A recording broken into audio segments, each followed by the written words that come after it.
Let us get into the details of the case. What exactly is the government accusing Miles Guo of doing? It starts with a company Miles Guo started called GTV Media Group, which was proposed as a social media website. He started the business and opened it up to investors and raised $487 million in private placement. Let me explain private placement. Private placement is different than stock that is traded on the public stock market. Private placement is when a business goes to a private individual and gives them some ownership in the company in exchange for their investment. Just so you understand, businesses do private placements all the time. It is an easy way to raise money for your business without going through the whole process of issuing publicly traded stock. But there are specific rules that you have to follow. Well, the SEC came in and told Miles Guo that he was not doing it properly. They seized all his assets. This was announced in a press release by the SEC in 2021, 2 years ago. The press release was titled, "Companies to Pay More Than $539 Million in Settlement for Distribution to Investors." So the majority of the $1 billion in fraud that is currently being alleged today is from this one situation from 2 years ago. But this is very strange. In the press release, there is no mention that there was any fraud involved. None. Here's the main statement from the release. Without admitting or denying the SEC's findings that they violated Section 5 of the Securities Act of 1933, GTV and Soraka agreed to a cease and desist order to pay disgorgement of over $434 million plus prejudgment interest of approximately $16 million on a joint and several basis, and to each pay a civil penalty of $15 million.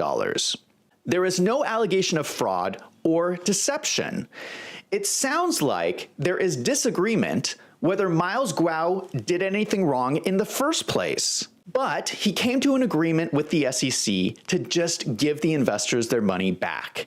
This happened 2 years ago. So the situation was resolved and agreed to with the SEC 2 years ago, and now they are changing their story. Let us compare this to the press release from the SEC 2 weeks ago. The stories do not match up.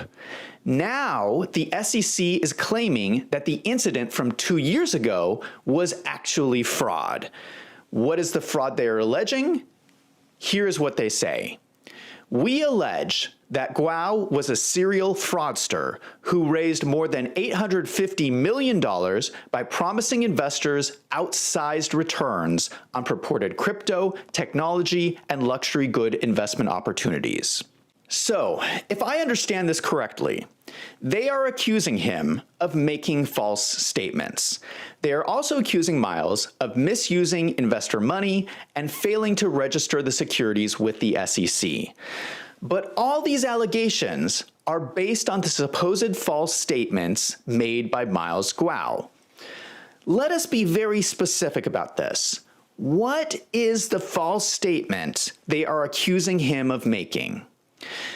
They are saying that he promised outsized returns. But the only reason he was unable to make those returns was because the SEC shut his business down. Who is the SEC to decide what is too great of a return on investment?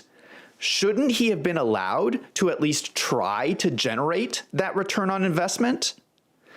Let us be very specific here.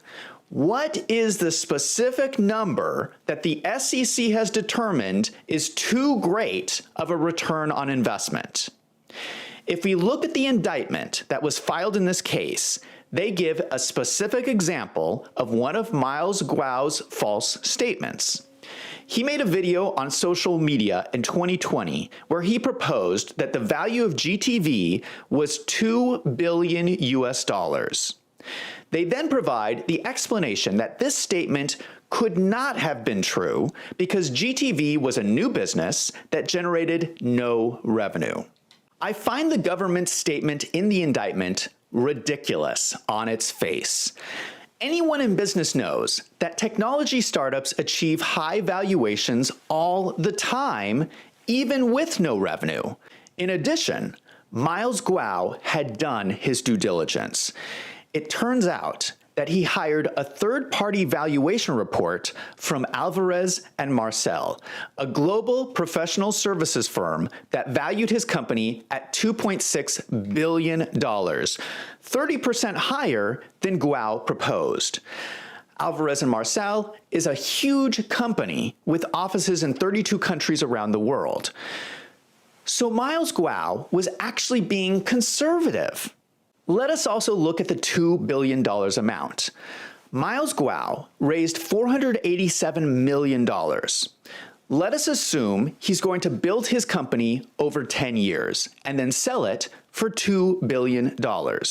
Now, to achieve that result, he would have to grow his business 15% each year.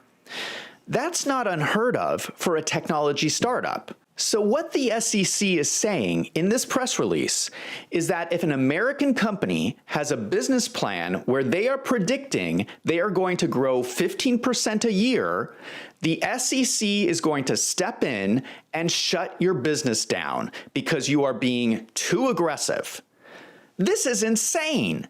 I am shocked that the SEC has the legal authority to do this.